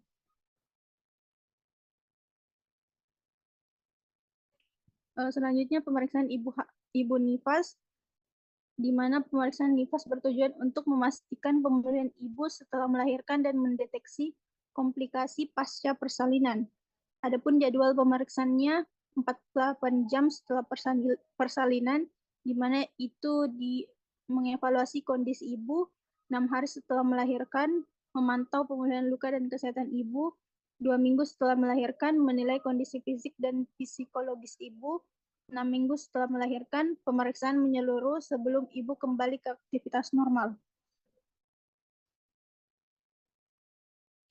Adapun jenis pemeriksaan yang dilakukan, yang pertama adalah pemeriksaan tanda vital, yang kedua pemeriksaan luka persalinan, yang ketiga evaluasi kontraksi rahim, yang keempat pemeriksaan darah dan urin, yang kelima ada pemantauan ASI dan menyusui, yang keenam ada evaluasi kesehatan mental, dan yang terakhir pemberian edukasi dan konseling. Baik, poin selanjutnya yaitu pentingnya pemantauan berat badan, lingkar lengan, dan tekanan darah ibu hamil dengan kurva buku KIA. Yang pertama itu ada pemantauan berat badan ibu hamil. Mengapa perlu dipantau? Berat badan yang naik terlalu sedikit dapat meningkatkan resiko bayi lahir dengan berat badan rendah. Dan kenaikan berat badan berlebihan dapat menyebabkan obesitas, preeklamsia, dan diabetes gestasional. Selanjutnya itu ada cara pemantauan dengan buku KIA. Setiap pemeriksaan berat badan dicatat dalam kurva pertambahan berat badan. Kenaikan berat badan yang dianjurkan selama kehamilan berdasarkan status gizi sebelum hamil. IMT yang kurang dari 18,5 atau kurus naik 12,5 sampai 18 kg. IMT 18,5 sampai 24,9 normal. IMT 25 sampai 29,9 gemuk. IMT kurang lebih 30 itu obesitas. Tindakan yang jika tidak normal, jika berat badan naik terlalu sedikit, perbaiki pola makan dengan konsumsi lebih banyak protein dan karbohidrat sehat. Jika naik berlebihan, batasi makanan tinggi, gula, dan lemak, serta lakukan aktivitas fisik ringan. Untuk pemantauan lingkar lengan atas mencerminkan status gizi ibu hamil. Lila yang kurang dari 23,5 menunjukkan risiko kekurangan gizi dan bayi lahir dengan berat badan rendah. Cara pemantauan dengan buku KIA-nya diukur minimal sekali selama kehamilan. Dicatat dalam bagian pemeriksaan ibu hamil pada buku KIA. Tindakan jika tidak normal, jika lila yang kurang dari 23,5 cm, ibu disarankan mengonsumsi makanan bergizi tinggi seperti protein hewani, kacang-kacangan, dan susu. Dan selanjutnya itu ada pemantauan tekanan darah. Tekanan darah tinggi dapat menandakan preeklamsia yang berbahaya bagi ibu dan janin. Tekanan darah terlalu rendah dapat menyebabkan pusing, pingsan, dan aliran darah ke janin berkurang. Cara pemantauan dengan buku KIA, tekanan darah diukur setiap pemeriksaan kehamilan dan dicatat dalam tabel buku KIA. Tekanan darah normal pada ibu hamil adalah 90 sampai 90/60 sampai 120/80. Tindakan jika tidak normal, jika tekanan darah tinggi, kurangi konsumsi garam dan perbanyak istirahat. Jika tekanan darah rendah, perbanyak minum air putih dan konsumsi makanan bergizi. Next.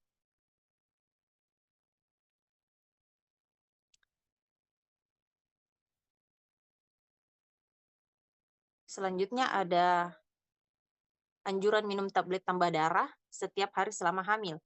Kader menganjurkan ibu hamil untuk memeriksa kandungan tablet tambah darah dari kemasan sedikitnya mengandung 60 mg zat besi dan 400 asam folat.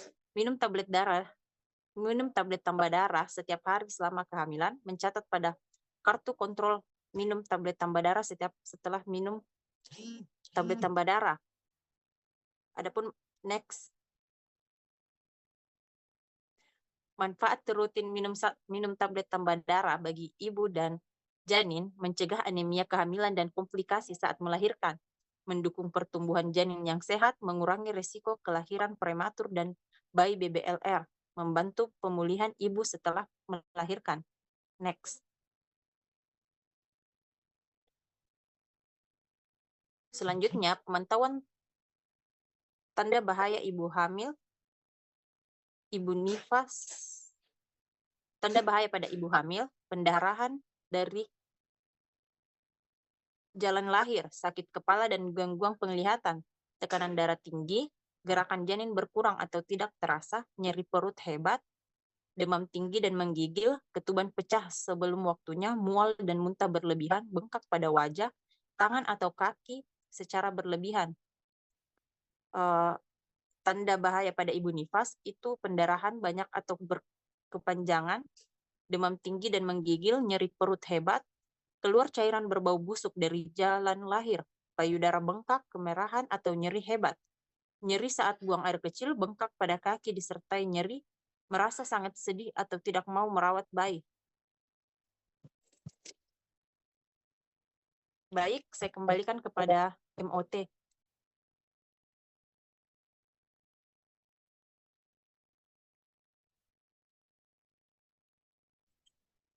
Fasilitator 4 yang akan dipandu oleh ada Nur Inayah, lahir di Maros pada 24 Desember 2004, berasal dari Maros, yang merupakan mahasiswi prodi gizi dan dietetika di Poltekkes Kemenkes Makassar. Dan ada Rahma Amalia, lahir di Baru pada 28 April 2004, berasal dari Baru, yang merupakan mahasiswi prodi gizi dan dietetika di Poltekkes Kemenkes Makassar, kepada fasilitator untuk memaparkan materinya.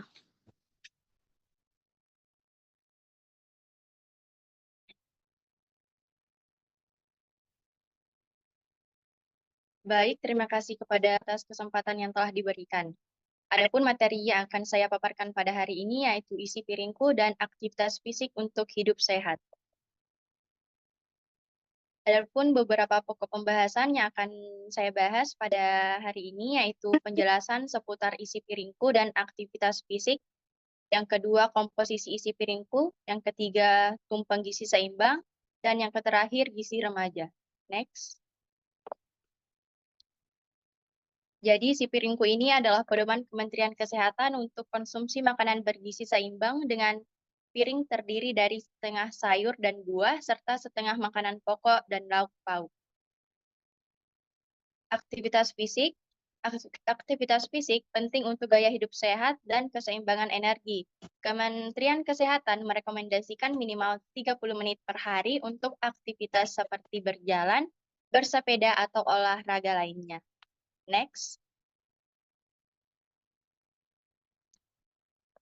Nah, adapun komposisi isi piringku, yang pertama 50% sayur dan buah, 50% karbohidrat dan protein, yang ketiga batasi gula, garam, dan lemak, yang keempat minum air putih yang cukup. Next. Nah, selanjutnya tumpang gizi seimbang. Tumpang gizi seimbang ini bertujuan untuk memberikan panduan pola makan sehat agar tubuh mendapatkan semua zat gizi yang dibutuhkan dalam proporsi yang tepat. Nah, di bagian paling atas ini terdapat kelompok makanan yang harus dikonsumsi dalam jumlah terbatas, yaitu lemak, minyak, gula, dan garam. Maksimal konsumsi gula per hari yaitu 4 sendok makan per hari, garam maksimal 1 sendok teh per hari, lemak maksimal 5 sendok makan per hari. Lapisan kedua berisi sumber protein yang penting untuk pertumbuhan, perbaikan jaringan, dan sistem imun. Terdiri dari protein hewani, ikan, ayam, daging, telur, dan susu. Protein nabati, ada tahu, tempe, kacang-kacangan, dan lain-lain. Pada lapisan ketiga terdapat sayur dan buah yang kaya akan vitamin, mineral, dan serat yang membantu metabolisme serta meningkatkan daya tahan tubuh. Contohnya bayam, wortel, brokoli, apel, pisang, dan jeruk. Maksimal konsumsi sayuran per hari yaitu 2-3 porsi atau lebih dari 250 gram per hari. Buah-buahan 2-3 porsi per hari atau kurang lebih dari 150 gram per hari.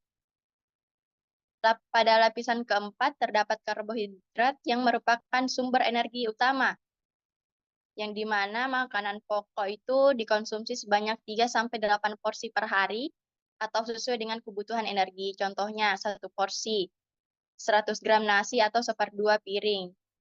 Bisa diganti dengan 1 ubi ukuran sedang atau 1 lembar roti. Pada lapisan kelima atau dasar tumpeng bisa dilihat terdapat aktivitas fisik, kebersihan, dan air. Selain makanan, gaya hidup sehat seperti olahraga teratur, menjaga kebersihan, cukup tidur, dan konsumsi air putih juga penting. Minimal konsumsi air putih per hari yaitu 8 gelas atau 2 liter per hari. Aktivitas fisik minimal 30 menit per hari. Dan jaga kebersihan seperti mencuci tangan sebelum makan, tidur cukup, dan kelola stres. Next.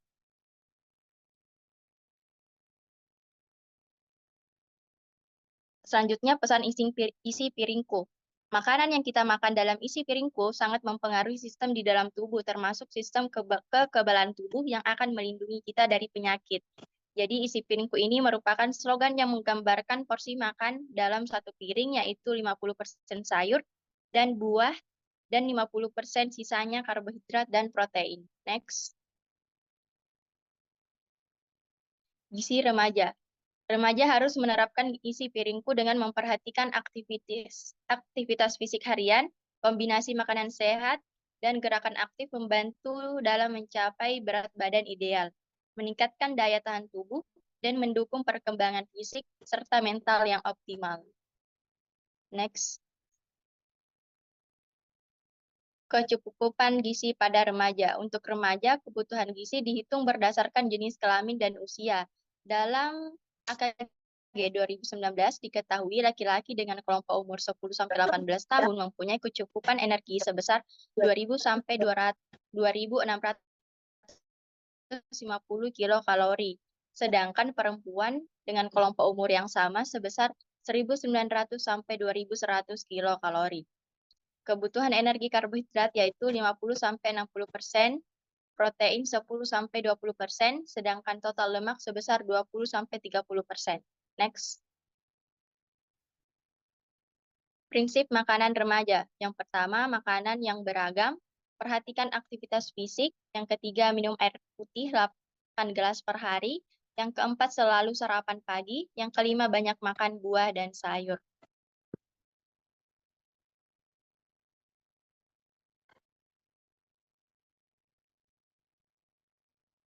Next. Pentingnya keseimbangan aktivitas fisik. Yang pertama, menyeimbangkan keluar dan masuknya zat gizi, terutama sumber energi utama tubuh. Yang kedua, meningkatkan kinerja olahraga. Yang ketiga, membantu menurunkan berat badan. Yang keempat, menjaga berat badan tetap ideal. Yang kelima, meningkatkan kualitas tidur. Yang keenam, baik untuk persendian dan fleksibilitas. Yang ketujuh, membantu melepaskan endorfin sekaligus mengurangi tingkat stres dan memperbaiki suasana hati. Next. Nah, cara menerapkan keseimbangan makanan dan aktivitas fisik. Yang pertama, dengan konsumsi makanan yang sehat dan bergizi seimbang. Yang kedua, olahraga teratur. Yang ketiga, perhatikan asupan gula dan garam serta lemak. Yang keempat, tingkatkan kebersihan diri seperti mencuci tangan dengan sabun melalui kontak makanan sebelum kontak dengan makanan. Yang kelima, tutup makanan dengan tudung saji. Cukup sekian pemaparan materi dari saya. Materi selanjutnya akan dipaparkan oleh rekan saya. Mana itu, Di? Poin selanjutnya yaitu program pencegahan anemia, tablet tambah darah, dan screening HB. Next. Apa sih itu anemia? Next. Anemia adalah kondisi kurangnya sel darah merah atau hemoglobin yang menyebabkan tubuh kekurangan oksigen. Gejalanya meliputi lemas, pucat, pusing, dan mudah lelah. Next. Apa saja ya penyebab anemia? Next. Penyebab anemia yaitu yang pertama kurangnya asupan zat besi, dan yang kedua menstruasi yang menyebabkan kehilangan darah, yang ketiga itu konsumsi teh atau kopi yang menghambat penyerapan zat besi, dan yang terakhir itu pola makan tidak sehat. Next. Adapun dampak anemia yang dimana itu yang pertama mudah lelah dan kurang fokus, yang kedua kulit pucat dan sering pusing, yang ketiga menurunkan daya tahan tubuh, dan yang keempat itu resiko kesehatan jangka panjang. Next. Poin selanjutnya yaitu program tablet tambah darah, yang dimana 1 tablet per minggu itu dikonsumsi sepanjang tahun. Adapun kandungannya yaitu 60 mg zat besi dan 400 mikrogram asam folat, dan C itu diminum setelah makan dan hindari meminum teh dan kopi. Next. Adapun manfaat dari tablet tambah darah yaitu meningkatkan kadar HB dalam darah dan mencegah anemia sehingga tubuh tetap bugar dan fokus belajar, dan mempersiapkan kesehatan untuk masa depan terutama saat kehamilan. Next. Poin selanjutnya yaitu screening HB, pemeriksaan HB untuk mendeteksi anemia yang dilakukan dengan alat HB meter. Hasil HB yang kurang dari 12 gram per desiliter yaitu resiko anemia. Dan yang terakhir itu perlu konsumsi tablet tambah darah dan perbaikan pola makan. Next. Adapun cara mencegah anemia yaitu konsumsi makanan yang kaya akan zat besi seperti daging, sayuran hijau, dan telur, dan minum vitamin C untuk penyerapan zat besi, dan hindari meminum teh atau kopi setelah makan, dan yang terakhir olahraga teratur untuk kesehatan darah. Next. Adapun kesimpulannya yaitu anemia dapat dicegah dengan pola makan yang sehat dan mengonsumsi tablet tambah darah. Screening HB penting untuk deteksi dini, dan yang terakhir itu mencegah anemia berarti menjaga kesehatan masa depan. Mungkin itu saja, saya kembalikan. Materi selanjutnya yaitu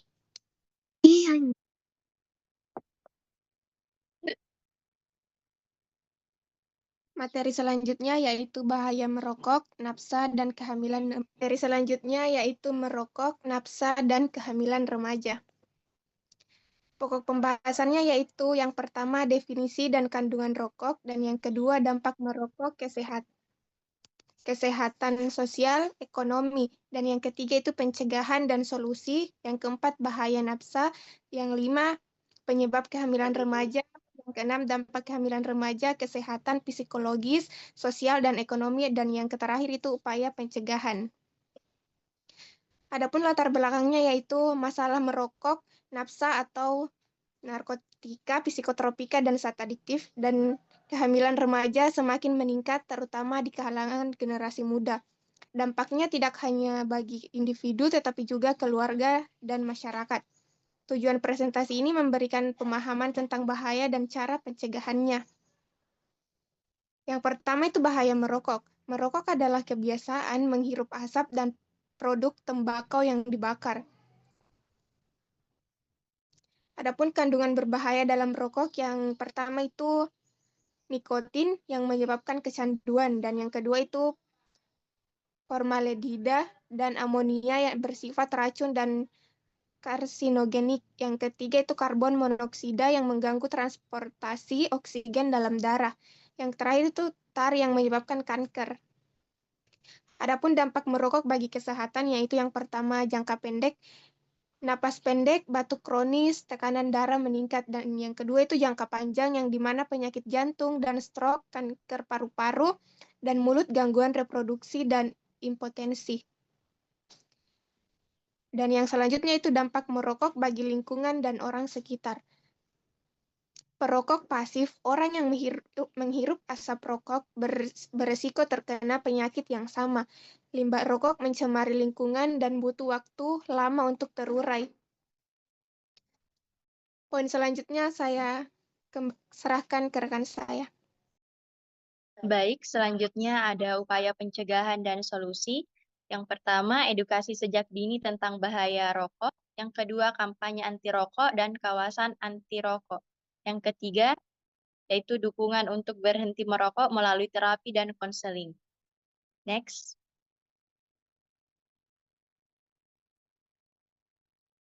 Selanjutnya ada bahaya nafsa, narkotika, psikotropika, dan zat adiktif. Nafsa adalah zat yang mempengaruhi sistem saraf pusat dan dapat menyebabkan ketergantungan.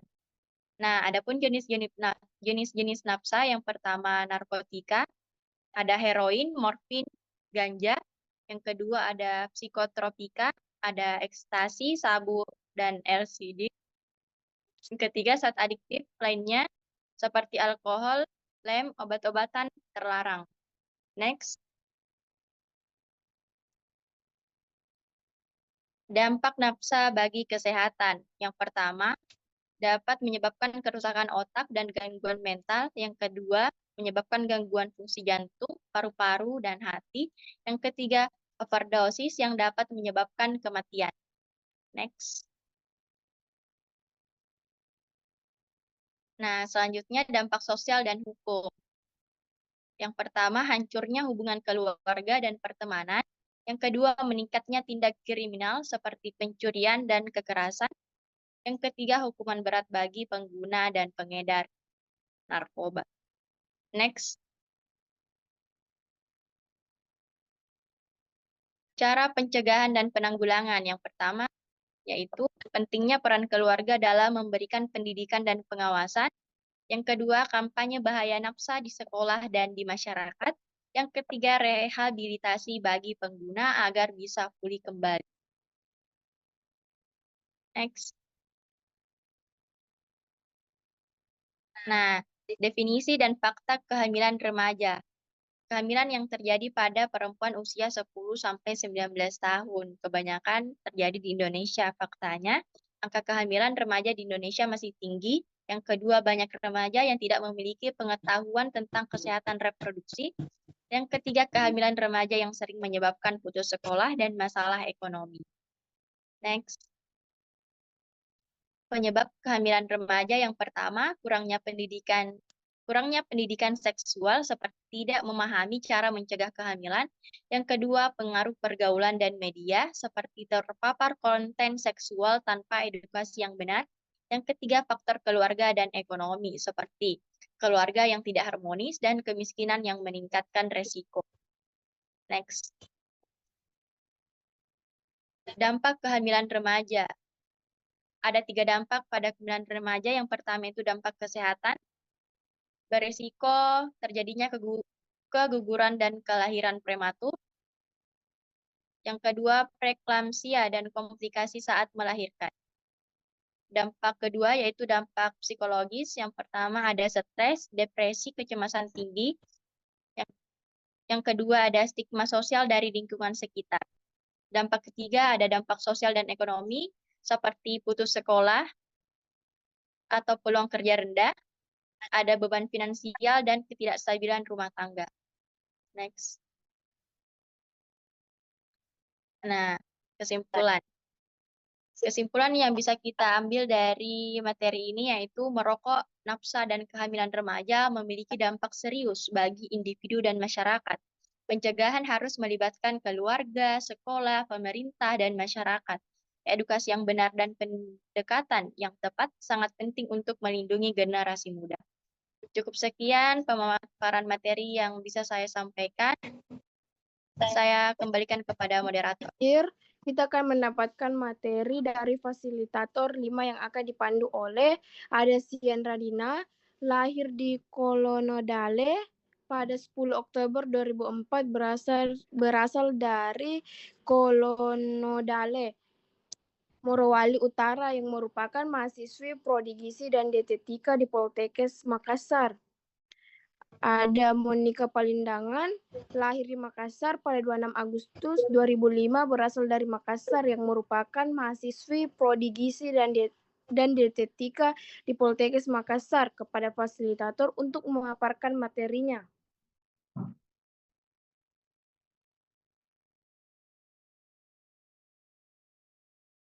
Terima kasih untuk moderator. Selanjutnya kita akan bahas mengenai cara menjaga kesehatan fisik baik untuk keterampilan yang masih dalam usia produktif maupun yang sudah lansia. Kenapa kesehatan fisik itu penting? Agar kita tetap bisa beraktivitas, bekerja, dan menikmati hidup dengan lebih sehat. Jadi langsung saja kita masuk. Yang pertama ada pengertian. Apa itu usia produktif dan lansia? Usia produktif adalah usia 15-64 tahun, yaitu masa di mana kita masih aktif bekerja dan berkegiatan. Untuk usia lansia yaitu 60 tahun ke atas, di mana mulai terjadi perubahan pada tubuh seperti otot melemah dan metabolisme menurun. Kenapa ini penting? Karena jika tidak dijaga, risiko penyakit bisa meningkat. Next. Cara menjaga kesehatan fisik. Yang pertama ada makan sehat dengan isi piringku. Isi piringku adalah pedoman gizi seimbang yang disesuaikan dengan kebutuhan masing-masing kelompok usia. Untuk usia produktif, yaitu setengah piring sayur dan buah, sepertiga karbohidrat, contohnya seperti nasi, ubi, ataupun roti. Sepertiga protein, contohnya yaitu ikan, ayam, tahu, dan tempe.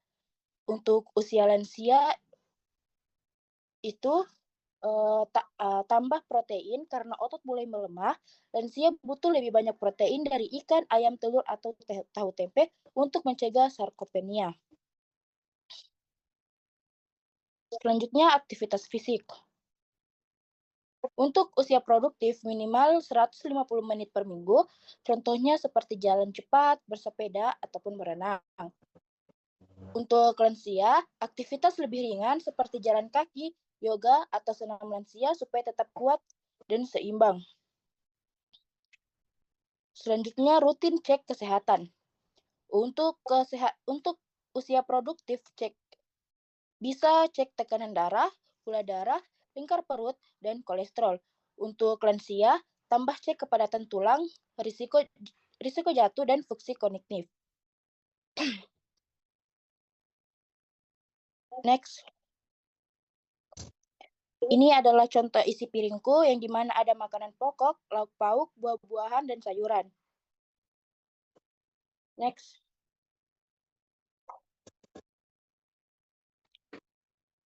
Selanjutnya yaitu penyakit yang dialami di usia produktif dan lansia. Waspada penyakit yang sering muncul. Usia produktif rentan akan obesitas, diabetes, hipertensi, PPOK, dan TBC. Lansia lebih rentan mengalami demensia, osteoporosis, dan kelemahan otot. Solusinya yaitu jaga makanan, rutin olahraga, dan periksa kesehatan. Selanjutnya saya persilahkan kepada rekan saya. Selanjutnya ada pengecekan untuk usia produktif dan lansia. Next, di mana kita akan mengukur dari antropometri lingkar perut untuk indikator resiko obesitas sentral, di mana batas normal untuk laki-laki kurang dari 90 cm dan batas normal untuk perempuan kurang dari 80 cm. Selanjutnya ada indeks massa tubuh IMT untuk klasifikasi status gizi, di mana kita akan mengukur tinggi badan dan berat badan guna untuk mendeteksi malnutrisi atau obesitas. Selanjutnya, ada pengukuran tekanan darah, di mana kita akan mendeteksi dini untuk hipertensi. Next, selanjutnya ada pengecekan kesehatan jiwa dan penyakit lainnya menggunakan kuesioner atau screening kesehatan mental seperti GHQ-12 General Healthy Questionnaire untuk mendeteksi gangguan kecemasan atau depresi. Yang kedua ada MMSI Mini Mental State Examination untuk lansia guna mendeteksi penurunan fungsi kognitif. Dan yang ketiga ada screening PPOK dan TBC melalui riwayat batuk kronik, tes dahak, dan spirometri. Next. Selanjutnya ada penyuluhan keluarga berencana atau KB, di mana tujuan dari KB yaitu mengatur kehamilan, menjaga kesehatan ibu dan anak, serta meningkatkan kesejahteraan keluarga. Di mana metode-metode KB terbagi menjadi beberapa bagian, yaitu yang pertama metode hormonal seperti pil KB, suntik KB, implan, dan yang kedua ada metode non-hormonal seperti IUD atau spiral dan kondom. Dan yang terakhir ada metode permanen seperti tubektomi untuk wanita dan vaksektomi untuk pria. Di sini kita akan menyimpulkan di mana kesehatan investasi sangat penting. Makan makanan yang sehat, bergerak aktif, dan rutin periksa kesehatan supaya tetap sehat hingga tua. Sekian dari pemaparan dari Visilator 5, kembali saya serahkan ke MT. Syukur kita telah menyelesaikan sesi pemaparan materi dengan baik. Terima kasih kepada para fasilitator yang telah berbagi ilmu dan wawasan yang sangat bermanfaat. Semoga apa yang telah disampaikan bisa menambah pemahaman kita semua dan dapat diterapkan dalam kehidupan sehari-hari. Selanjutnya, sebelum kita mengakhiri sesi ini, mari kita lanjutkan ke post-test untuk mengukur sejauh mana pemahaman kita setelah mengikuti materi tadi. Silahkan jawab pertanyaan dengan sebaik mungkin sesuai dengan apa yang telah dipelajari. Waktu yang diberikan adalah 10 menit. Baik, waktu post-test telah selesai. Kita masuk ke sesi selanjutnya. Terima kasih kepada seluruh peserta yang telah mengikuti kegiatan ini dari awal hingga akhir. Semoga ilmu yang kita dapatkan hari ini bisa bermanfaat dan menjadi bekal untuk kita ke depannya. Sampai jumpa di kesempatan berikutnya. Wassalamualaikum warahmatullahi wabarakatuh. Waalaikumsalam warahmatullahi wabarakatuh. Alhamdulillah.